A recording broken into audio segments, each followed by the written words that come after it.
Working with templates. From the Content Management panel, open the Templates tab. To create a new template, simply click on the plus icon. Enter a suitable name for the new template and choose the screen format of your template design. Press Save once you are done. You can now double-click on the template name to open and edit your new template. If you would like to set a background color or a background image for your new template, you can do this by selecting the Settings button at the top of the screen and making the desired changes there.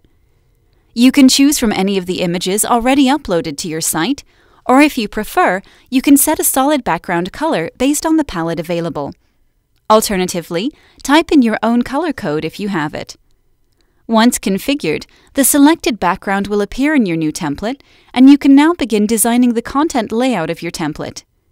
To place items in your template, select the Add Items button. Here, you can select the content items that suit your template needs. Once inserted, the settings for the individual content items can be adjusted in the Content Management panel. For text-based content, there is a large selection of fonts provided for you to use in your templates. In addition, you can easily adjust the font size, font color, and text placement as required. To fine-tune the template layout, simply drag and drop the content placeholder box to move the content item to its new position. You may add multiple items to any template and then edit the content settings in the Content Management panel. Aligning multiple content items in your template is very simple with the intuitive drag and drop feature.